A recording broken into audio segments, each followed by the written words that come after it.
ناظرین، حضور نبی کریم رؤوف الرحیم صلی اللہ علیہ وآلہ وسلم ایک مرتبہ صحابہ کی مجلس میں رونق افروز تھے کہ آپ صلی اللہ علیہ وآلہ وسلم نے زمین پر 4 خطوط کھینچے اور فرمایا کہ تم جانتے ہو کہ یہ کیا ہیں؟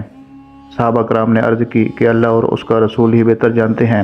نبی کریم صلی اللہ علیہ وآلہ وسلم نے فرمایا کہ جنتی عورتوں میں سب سے زیادہ فضیلت والی یہ 4 عورتیں ہیں۔ فرمایا خدیجہ بنت خویلد، فاطمہ بنت محمد صلی اللہ علیہ وآلہ وسلم، فرعون کی بیوی آسیہ اور مریم بنت عمران۔ پھر آپ صلی اللہ علیہ وآلہ وسلم نے فرمایا کہ خدیجہ بنت خویلد، فاطمہ بنت محمد صلی اللہ علیہ وآلہ وسلم، مریم بنت عمران اور فرعون کی بیوی آسیہ یہ تمام جہانوں کی افضل ترین عورتیں ہیں۔ ناظرین، حضرت مریم بنت عمران جو کہ حضرت عیسیٰ علیہ السلام کی والدہ بھی ہیں، آپ کی ایک فضیلت یہ بھی ہے کہ جنت میں آپ نبی کریم صلی اللہ علیہ وآلہ وسلم کی زوجہ ہوں گی۔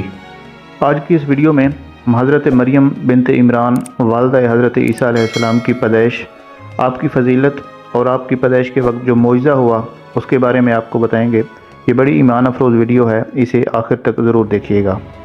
ناظرین، حضرت سیدنا زکریا علیہ السلام کے عہد مبارک کی بات ہے کہ خاندان بنو ماسان بنی اسرائیل کے سرداروں، بادشاہوں اور علماء کا خاندان تھا۔ حضرت سیدنا عمران بن ماسان رحمۃ اللہ تعالی علیہ اسی عالی مرتبت خاندان کے چشم و چراغ تھے۔ آپ بہت متقی، پرہیزگار اور صالح مرد تھے۔ بنی اسرائیل کے سرداروں میں آپ کا شمار ہوتا تھا۔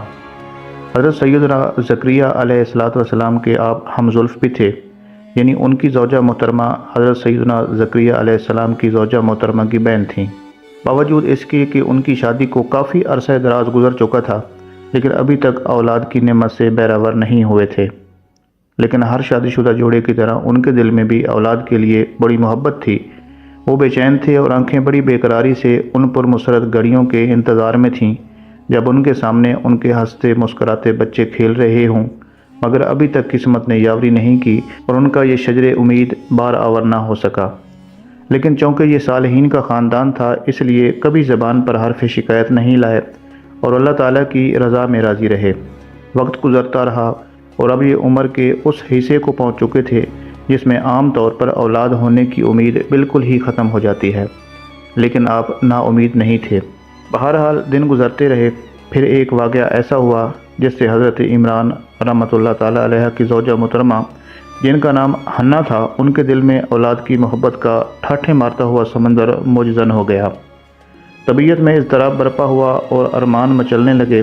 آتش شوق کچھ اور بھی بھڑک اٹھی۔ ہوا کچھ یوں کہ ایک دن وہ کسی درخت کے سائے تلے بیٹھی تھیں کہ ایک پرندے پر نظر پڑی جو اپنے بچوں کو دانہ کھلا رہا تھا۔ اس سے آپ کے دل میں اولاد کا شوق پیدا ہوا اور بڑی عاجزی اور انکساری کے ساتھ بارگاہ رب العزت میں دعا کرنے لگیں کہ اے اللہ، میں تیرے لیے منت مانتی ہوں کہ اگر تو نے مجھے اولاد کی نعمت سے نوازا تو میں اسے بیت المقدس کے لیے وقف کر دوں گی تاکہ وہ اس کے مجاوروں اور خادموں میں سے ہو۔ آپ رحمۃ اللہ علیہ کی یہ منت ماننی تھی کہ کچھ دنوں کے بعد آپ حاملہ ہو گئیں۔ پیرانہ سالی یعنی اس اولڈ ایج میں بھی اولاد کے آثار نمودار ہوتے دیکھ کر انہیں بڑی خوشی ہوئی اور سمجھی کہ میرے پیٹ میں لڑکا ہے۔ اور پہلے آپ نے جو منت مانی تھی پھر سے وہی نظر مان لی کہ میں اس بچے کو بیت المقدس کی خدمت کے لیے وقف کرتی ہوں۔ قرآن کریم ان کی اس نظر کو یوں بیان فرماتا ہے۔ ترجمہ ہے کہ جب عمران کی بیوی نے عرض کی کہ اے میرے رب، میں تیرے لیے منت مانتی ہوں جو میرے پیٹ میں ہے کہ خالص تیری ہی خدمت میں رہے گا تو مجھ سے قبول کر لے، بے شک تو ہی سنتا اور جانتا ہے۔ ناظرین، اس زمانے میں یہ رواج تھا کہ بیت المقدس کی خدمت کے لیے لڑکے وقف کیے جاتے تھے۔ وہ بلوغت یعنی بالغ ہونے تک وہاں کی خدمت کرتے۔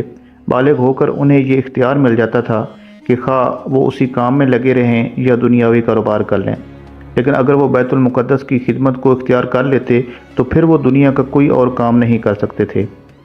یہ بچے اپنے ماں باپ کی خدمت، گھر کے کام کاج سے بالکل دور رکھے جاتے تھے۔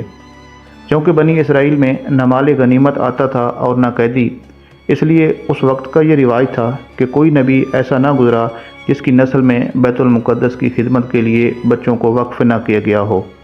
نیز وہاں پہ صرف لڑکوں کو ہی وقف کیا جاتا تھا، کیونکہ لڑکیاں عورتوں والے مسائل اور زنانہ کمزوریوں کی وجہ سے وہاں خدمت کے قابل نہیں سمجھی جاتی تھیں۔ یہی وجہ ہے کہ نظر ماننے کے بعد جب حضرت حنا جو حضرت عمران کی بیوی تھیں، انہوں نے اپنے شوہر حضرت عمران کو اس بارے میں بتایا تو وہ کہنے لگے، افسوس، یہ تم نے کیا کیا؟ سوچو تو صحیح، اگر تمہارے پیٹ میں بجائے لڑکے کے لڑکی ہوئی تو لڑکی تو اس کام کی صلاحیت نہیں رکھتی، پھر تمہاری نظر کیسے پوری ہوگی؟ تو اس سے ان دونوں صاحبان کو شدید فکر لاحق ہوئی۔ پھر حضرت حنہ کے وضع حمل سے پہلے ہی حضرت عمران رحمۃ اللہ تعالیٰ علیہ کا انتقال ہو گیا۔ یہ حضرت حنہ کے لیے بہت بڑی آزمائش تھی، جس میں وہ صبر اور استقامت کے سہارے پوری اتریں۔ آخر کار شب و روز گزرتے رہے، پھر ایک دن وہ پرمسرت گھڑی بھی آ پہنچی جب حضرت حنہ کے ہاں بیٹی کی ولادت ہوئی۔ یہ ان کے لیے بڑی خوشی اور مسرت کا موقع تھا، مگر چونکہ بیٹے کی امید پر یہ اسے بیت المقدس کی خدمت کے لیے وقف کرنے کی نظر مان چکی تھیں، اور اب خلاف توقع لڑکی پیدا ہوئی تھی، جس کے باعث منت پوری کرنا بظاہر تو ناممکن نظر آتا تھا۔ بہرحال حضرت حنہ نے اس بچی کا نام رکھا، اور چونکہ آپ اسے بیت المقدس میں رکھنے کی نیت بھی کر چکی تھیں، اس لیے اسے اور اس کی اولاد کے لیے شیطان سے محفوظ رہنے اور صالح اور پرہیزگار ہونے کی دعا کی، اور ایک کپڑے میں لپیٹ کر بیت المقدس کی طرف روانہ ہو گئیں۔ اس وقت بیت المقدس میں 4000 خدام تھے، جن کے 70 سردار تھے، اور ان سب کے سردار حضرت زکریا علیہ السلام تھے۔ حضرت حنہ اپنی بیٹی کو لے کر جب بیت المقدس پہنچیں تو وہاں کے علماء کے سامنے اسے پیش کیا اور کہا کہ یہ میری بیٹی ہے، جسے میں نے اللہ تعالیٰ کی عبادت اور بیت المقدس کی خدمت کے لیے وقف کر دیا ہے۔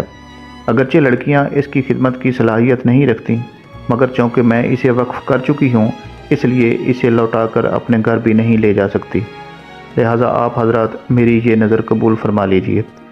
حضرت حنہ کا یہ صدق اور اخلاص اور بارگاہ رب ذوالجلال میں نظر پیش کرنے کا یہ جوش اور جذبہ، اور اولاد کو بیت المقدس کی خدمت کے لیے وقف کرنے کی سچی لگن بارگاہ الہی میں شرف قبولیت سے سرفراز ہوئی۔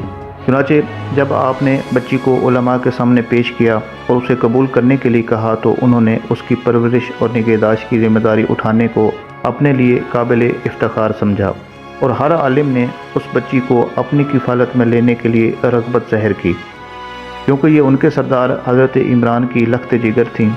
حضرت زکریا علیہ السلام جو ان کے سردار اور بچی کے خالو بھی تھے، وہ کہنے لگے کہ میں اس کا سب سے زیادہ حقدار ہوں، کیونکہ اس کی خالہ میرے گھر ہے۔ یہ سن کر دیگر علماء نے کہا کہ اس بچی کی پرورش اور نگہداشت کی فضیلت حقداری کی بنا پر نہیں مل سکتی، کیونکہ اگر ایسا ہوتا تو وہ ماں اس بات کی سب سے زیادہ حقدار ہے جس نے اسے جنم دیا، لیکن وہ تو ہمارے حوالے کر کے گئی ہیں کہ یہ بچی بیت المقدس کی خدمت کرے گی، لہٰذا ہم قرعہ ڈالیں گے، اور جس کے نام وہ قرعہ نکلے گا وہی اس بچی کی پرورش کرے گا۔ چنانچہ اس کے بعد حضرت زکریا اور تمام علماء حضرات نہر اردن کی طرف ایک قلم لے کر چلے جس سے وہ وہی لکھتے تھے، اور طے یہ ہوا کہ جس کا قلم پانی میں نہ ڈوبے اور نہ بہے وہ اس کی کفالت کی ذمہ داری اٹھائے گا، اور جس کا قلم ڈوب جائے گا یا بہہ جائے گا وہ اس خدمت کا مستحق نہیں سمجھا جائے گا۔ چنانچہ ایسا کیا گیا، سب کے قلم ڈوب گئے یا بہہ گئے، مگر حضرت زکریا علیہ السلام کا قلم پانی میں ٹھہرا رہا۔ بعض روایتوں میں تو یہ ہے کہ 3 بار یہ قرعہ ڈالا گیا، اور ہر دفعہ قرعہ حضرت زکریا علیہ السلام کے نام ہی نکلا، لہذا اس بچی کی کفالت بھی آپ علیہ السلام کے پاس چلی گئی، اور آپ علیہ السلام بڑی محبت اور شفقت کے ساتھ اس بچی کی پرورش میں مشغول ہو گئے۔ آپ علیہ السلام نے بیت المقدس میں فرش مسجد سے قدر بلند ایک کمرہ بنوایا اور وہاں اس بچی کو رکھا، یہاں سوائے آپ کے اور کوئی نہیں جاتا تھا۔ اشیاء خوردنوش اور دیگر سامان بھی آپ ہی لے کر جاتے تھے، اور واپسی پر تمام دروازے بند کر کے تالا لگا دیتے تھے۔ آپ علیہ السلام جب کھانے پینے کا سامان لے کر وہاں پہنچتے تو اس بچی کے پاس بے موسم کے پھل، یعنی گرمی کے پھل سردی میں اور سردیوں کے پھل گرمی میں دیکھتے۔ چنانچہ اس سلسلے میں حضرت سیدنا عبداللہ بن عباس رضی اللہ تعالیٰ عنہما سے مروی ہے کہ یہ جنت کے پھل ہوتے تھے، اور اس بچی نے چونکہ کسی عورت کا دودھ نہیں پیا تھا، ابھی وہ بالکل چھوٹی تھی کہ اسے ماں لے کر بیت المقدس پہنچ گئی تھیں، تو یہ پھل اس دودھ کا نعم البدل ہوتے تھے۔ ایک مرتبہ حضرت زکریا علیہ السلام نے اس بچی کو مخاطب کرتے ہوئے پھلوں کے بارے میں پوچھا کہ یہ تیرے پاس کہاں سے آئے؟ آپ علیہ السلام کا سوال کوئی بے خبری میں نہیں تھا، بلکہ آپ جانتے تھے کہ یہ جنت کے پھل ہیں۔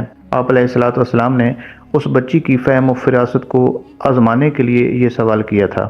بچپن کی اس ننھی سی عمر شریف میں اس بچی نے بڑا ایمان افروز جواب دیا، کہا کہ اللہ کے پاس سے آتے ہیں، بے شک اللہ جسے چاہے بے حساب دے۔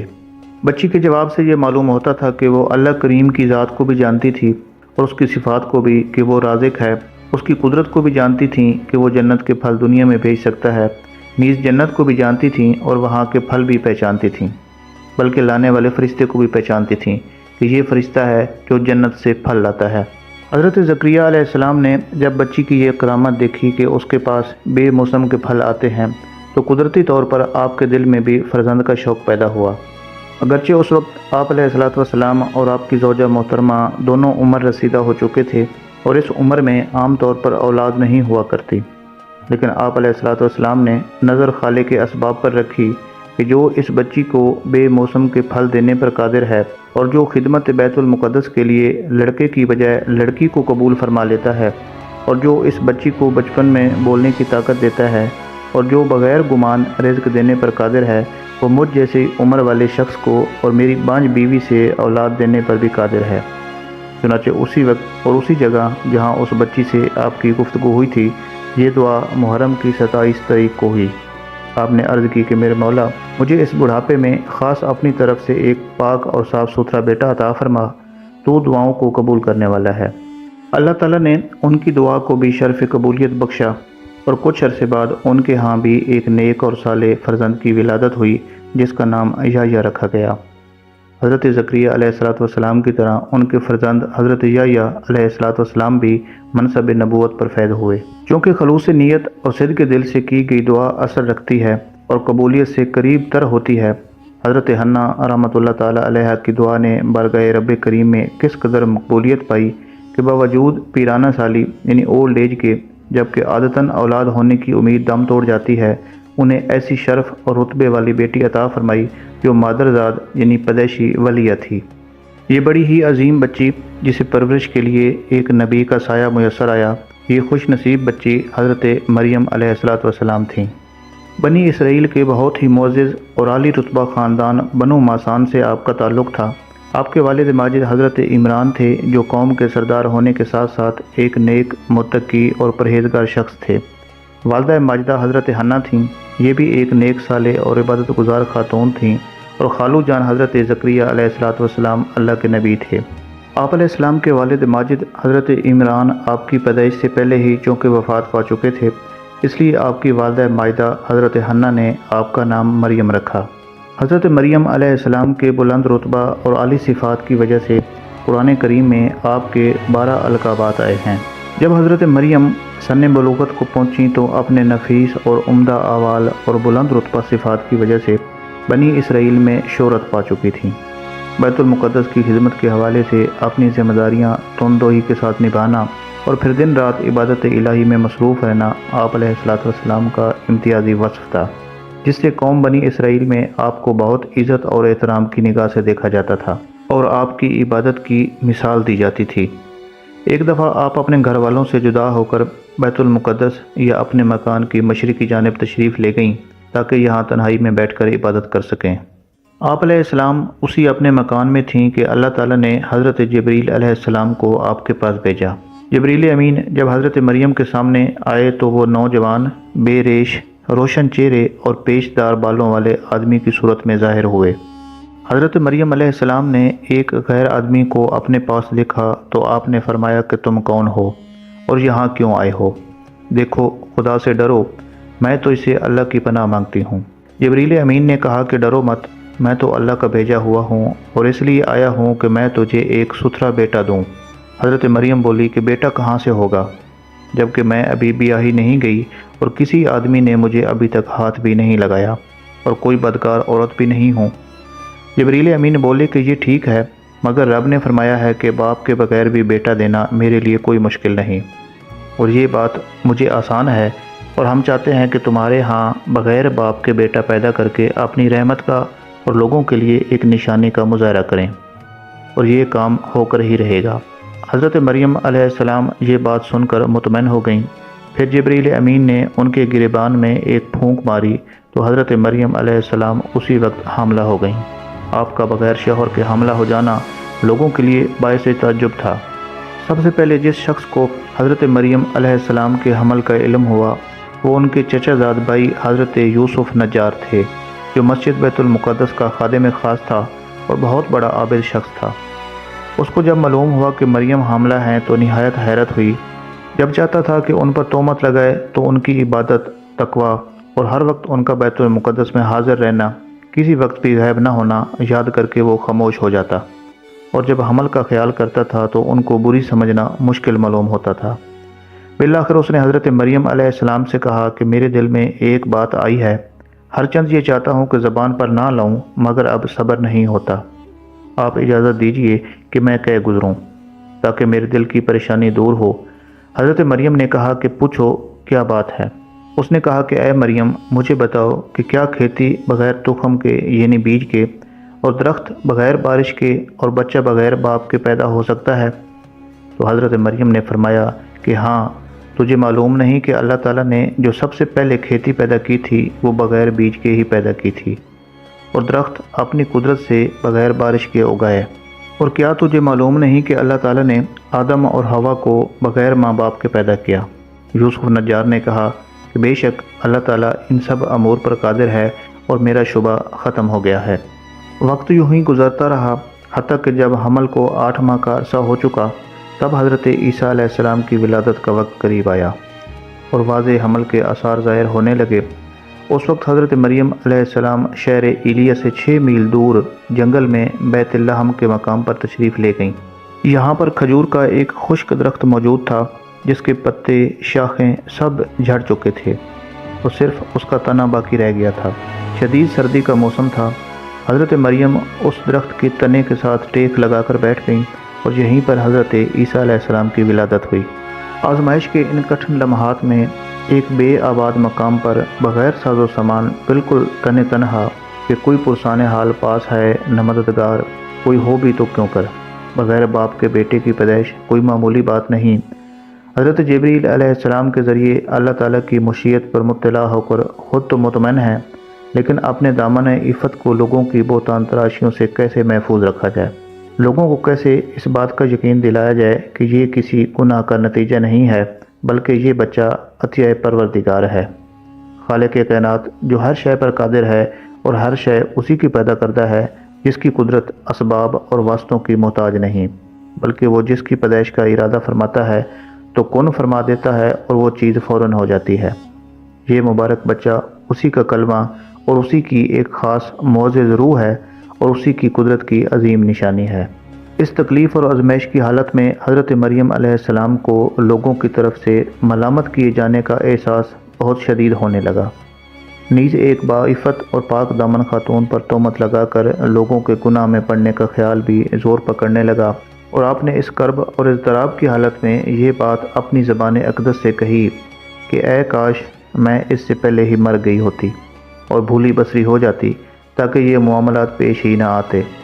قرآن کریم میں ان کا یہ بیان اس طرح آتا ہے کہ بولی ہے کسی طرح میں اس سے پہلے ہی مر گئی ہوتی اور بھولی بسری ہو جاتی۔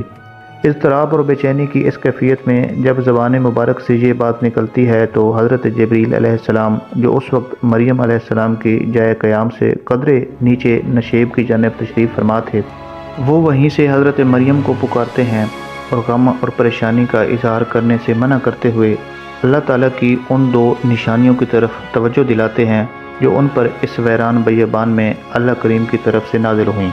اللہ تعالیٰ کی 2 نشانیوں میں سے ایک نشانی وہاں اس خشک جگہ سے نہر کا جاری ہو جانا، اور دوسری نشانی اس خشک تنے کو ہلانا اور اس سے تازہ پکی ہوئی کھجوروں کا گرنا۔ حضرت جبریل امین نے حضرت مریم کو کھجوریں کھانے اور نہر سے پانی پینے کا کہا اور فرمایا کہ اپنے نور نظر لخت جگر حضرت عیسیٰ علیہ السلام کو دیکھ کر اپنی آنکھیں ٹھنڈی رکھیں۔ حضرت عبداللہ بن عباس رضی اللہ تعالی عنہما فرماتے ہیں کہ حضرت عیسیٰ علیہ السلام یا حضرت جبریل علیہ السلام نے مبارک ایڑی سے زمین پر ضرب لگائی، یعنی ایڑی کو زمین پر مارا تو میٹھے پانی کا ایک چشمہ جاری ہو گیا۔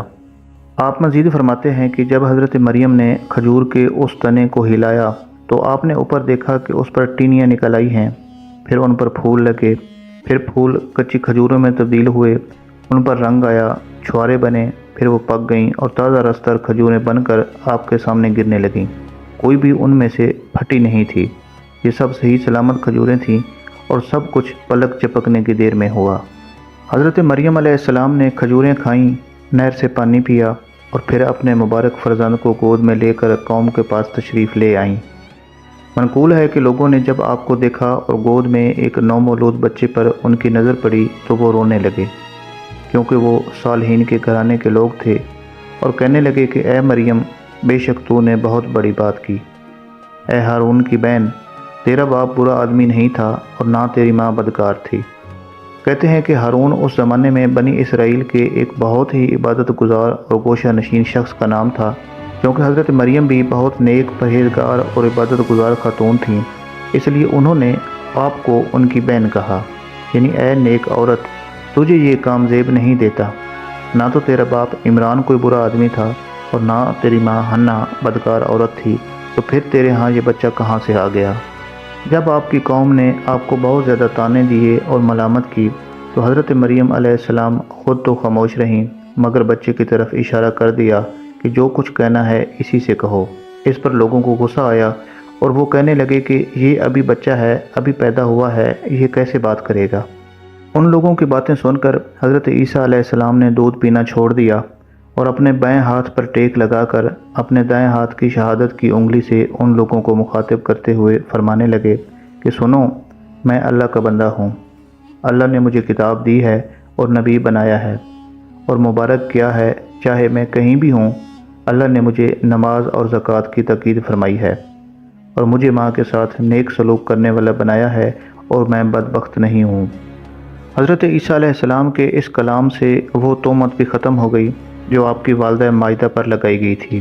جب لوگوں نے آپ کا یہ معجزہ دیکھا تو انہیں حضرت مریم کی برات اور طہارت کا یقین ہو گیا، اور انہوں نے کہا کہ ضرور یہ کوئی بڑا معاملہ ہے۔ حضرت سیدنا ابو ہریرہ رضی اللہ تعالیٰ عنہ سے روایت ہے، آپ فرماتے ہیں کہ میں نے رسول اللہ صلی اللہ علیہ وآلہ وسلم کو فرماتے ہوئے سنا کہ جب بھی کوئی بچہ پیدا ہوتا ہے تو شیطان اس کو چھوتا ہے، اور شیطان کے چھونے کی وجہ سے ہی وہ بچہ چلاتا ہے، سوائے مریم اور اس کے صاحبزادے حضرت عیسیٰ علیہ السلام کے، یعنی یہ دونوں حضرات شیطان کے چھونے سے محفوظ رہے۔ یہ بھی خیال رہے کہ ہمارے پیارے آقا حضرت محمد مصطفیٰ صلی اللہ علیہ وآلہ وسلم بھی شیطان کے چھونے سے محفوظ رہے، بلکہ حضرت اکرمہ رضی اللہ تعالیٰ عنہ کی روایت سے پتہ چلتا ہے کہ شیطان کو اس موقع پر نہایت ہی ذلت اور رسوائی بھی اٹھانا پڑی تھی۔ چنانچہ آپ رضی اللہ تعالیٰ عنہ فرماتے ہیں کہ جب سید المرسلین حضور نبی کریم صلی اللہ علیہ وآلہ وسلم کی ولادت باسعادت ہوئی تو ساری زمین نور سے منور ہو گئی، اور شیطان آپ صلی اللہ علیہ وآلہ وسلم کے قریب ہونے ہی والا تھا کہ اللہ تعالیٰ نے حضرت جبریل کو بھیجا۔ انہوں نے اس لائن کو ایسی ٹھوکر ماری کہ وہ عدن میں جا گرا۔ جب حضرت عیسیٰ علیہ السلام چلنے پھرنے لگے تو حضرت مریم آپ کو استاد کے پاس لے کر گئیں اور کہا کہ اس بچے کو پڑھاؤ۔ استاد نے حضرت عیسیٰ علیہ السلام سے کہا کہ اے عیسیٰ، پڑھ بسم اللہ۔ عیسیٰ علیہ السلام فرمانے لگے بسم اللہ الرحمن الرحیم۔ استاد نے پھر کہا کہ الف بے جیم دال پڑھو۔ عیسیٰ علیہ السلام نے فرمایا کہ کیا آپ جانتے ہو کہ ان حروف کے معنی کیا ہیں؟ استاد نے کہا کہ ان حروف کا معنی تو میں نہیں جانتا۔ آپ فرمانے لگے تو مجھ سے سنو، الف سے مراد اللہ ہے، بے سے مراد اللہ کی بہجت ہے، جیم سے مراد اللہ کا جلال، اور دال سے مراد اللہ کا دین ہے۔ استاد نے حضرت مریم سے کہا کہ آپ اس بچے کو واپس لے جائیں، یہ کسی استاد کا محتاج نہیں، بھلا میں اسے کیا پڑھا سکتا ہوں جبکہ یہ خود مجھے پڑھا رہا ہے۔ حضرت عیسیٰ علیہ السلام ابھی کم سن بچے ہی تھے کہ آپ کا گزر اپنی والدہ حضرت مریم کے ساتھ ایک شہر میں سے ہوا جہاں کے لوگ اپنے بادشاہ کے دروازے پر جمع تھے۔ عیسیٰ علیہ السلام نے ان لوگوں کی رش کی وجہ پوچھی تو پتہ چلا کہ بادشاہ کی بیوی بچہ جننے کے قریب ہے اور بچہ پیدا نہیں ہو رہا۔ یہ لوگ اپنے بتوں سے اس تکلیف سے نجات کے لیے گڑ گڑا کر دعائیں مانگ رہے ہیں۔ عیسیٰ علیہ السلام نے یہ دیکھا تو فرمایا کہ میرا ہاتھ بادشاہ کی بیگم کے پیٹ پر رکھ دیا جائے تو فوراً بچہ پیدا ہو جائے گا۔ لوگوں نے جب یہ گفتگو سنی تو آپ کو بادشاہ کے پاس لے گئے۔ عیسیٰ علیہ السلام نے بادشاہ سے فرمایا کہ اے بادشاہ، میں اگر یہ بھی بتا دوں کہ اس عورت کے پیٹ میں لڑکا ہے یا لڑکی ہے، اور پھر پیٹ پر ہاتھ رکھ دوں اور بچہ پیدا ہو جائے، تو کیا تو ایک اللہ تعالیٰ پر ایمان لے آئے گا؟ بادشاہ نے کہا بے شک۔ حضرت عیسیٰ علیہ السلام نے فرمایا تو سن، اس عورت کے پیٹ میں لڑکا ہے جس کے رخسار پر سیاہ تل اور پیٹھ پر سفید تل ہے۔ اس کے بعد آپ علیہ السلام نے فرمایا کہ اے بچے، میں تجھے اس ذات کی قسم دیتا ہوں جس نے سب مخلوق کو پیدا فرمایا، تو جلدی سے پیٹ سے باہر آ جا۔ آپ علیہ السلام کے یہ کہتے ہی وہ بچہ پیدا ہو گیا اور سب نے دیکھا کہ اس کے رخسار پر سیاہ تل اور پیٹھ پر سفید تل تھا۔ آپ کا یہ معجزہ دیکھ کر بادشاہ مسلمان ہونے کو تیار ہو گیا، مگر قوم نے یہ کہہ کر کہ یہ جادو ہے، بادشاہ کو مسلمان ہونے سے روک دیا۔ حضرت مریم علیہ السلام کی ایک بہت بڑی فضیلت یہ بھی ہے کہ آپ جنت میں حضور نبی کریم صلی اللہ علیہ وآلہ وسلم کی زوجہ ہوں گی۔ چنانچہ یہ روایت ہے کہ جب حضرت خدیجہ مرض وفات میں مبتلا تھیں تو سرکار دو عالم صلی اللہ علیہ وآلہ وسلم آپ کے پاس تشریف لائے اور فرمایا کہ اے خدیجہ، تمہیں اس حالت میں دیکھنا مجھے بڑا گراں گزرتا ہے، لیکن اللہ تعالیٰ نے اس گراں گزرنے میں کثیر بھلائی رکھی ہے۔ تمہیں معلوم ہے کہ اللہ تعالیٰ نے جنت میں میرا نکاح تمہارے ساتھ مریم بنت عمران، حضرت موسیٰ علیہ السلام کی بہن کلثوم اور فرعون کی بیوی آسیہ کے ساتھ فرمایا ہے۔ حضرت مریم علیہ السلام نے ایک اندازے کے مطابق 52 برس اس دار فانی میں بسر کیے اور پھر دار بقا یعنی آخرت کی طرف کوچ کیا۔ جب آپ علیہ السلام 43 برس کی عمر میں تھیں تب آپ کے فرزند حضرت عیسیٰ علیہ السلام پر وحی نازل ہوئی اور انہوں نے دعوت و تبلیغ کا سلسلہ شروع کیا۔ حضرت عیسیٰ علیہ السلام صاحب شریعت نبی تھے، یعنی آپ کو نئی شریعت دے کر بھیجا گیا تھا جس میں پہلی شریعت کے بعض احکام منسوخ کر دیے گئے تھے۔ آپ علیہ السلام نے لوگوں کو اس پر عمل کی دعوت دینی شروع فرمائی اور کئی معجزات بھی ظاہر فرمائے، مثلا مردوں کو زندہ کیا، کوڑ کے مریضوں کو شفا بخشی، پدیشی نابیناؤں کو بینا کیا اور مٹی سے پرندہ کی مورت بنا کر اسے حکم دیتے تو وہ صحیح و سالم پرندہ بن کر اڑنے لگتا۔ یہ تمام معجزات آپ علیہ السلام کے سچے اور حق پر ہونے کی کھلی نشانیاں تھیں، لیکن اس کے باوجود بہت کم لوگ آپ پر ایمان لائے۔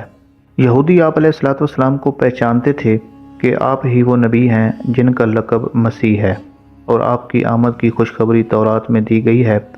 انہیں اس بات کا علم بھی تھا کہ آپ علیہ السلام ان کی شریعت کو منسوخ فرمائیں گے، لہذا جب حضرت عیسیٰ علیہ السلام نے کھلم کھلا دعوت اور تبلیغ کا آغاز فرمایا تو یہ بات ان پر بہت گراں گزری اور انہوں نے آپ کو تکلیف پہنچانی شروع کر دی، حتیٰ کہ آپ کو شہید کرنے کی بھی راہ تلاش کرنے لگے۔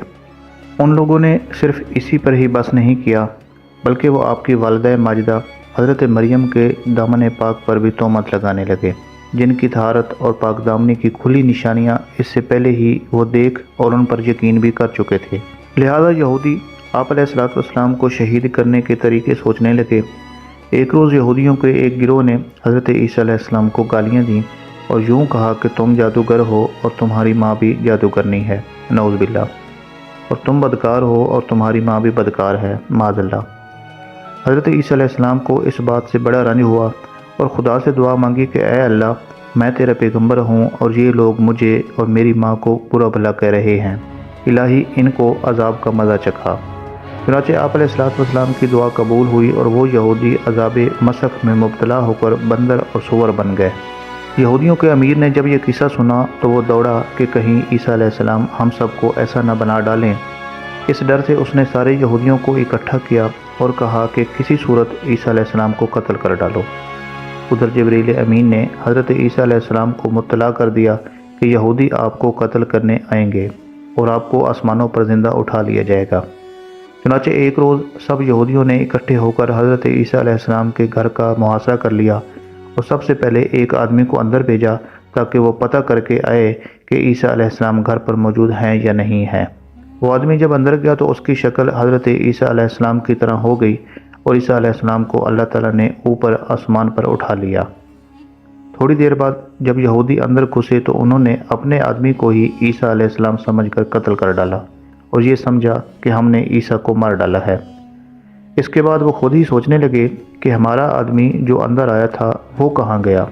اگر یہ مقتول عیسیٰ ہے تو ہمارا بندہ کہاں گیا؟ اور اگر یہی ہے وہ تو پھر عیسیٰ علیہ السلام کہاں گئے؟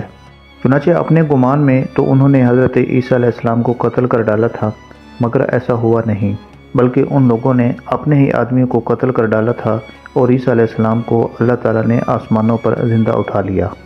چنانچہ آپ علیہ السلام اب بھی اپنی اسی حیات حقیقی دنیاوی کے ساتھ آسمان پر تشریف فرما ہیں۔ اب قیامت کے قریب ہی زمین پر اتریں گے اور 40 سال تک قیام فرما کر وفات پائیں گے۔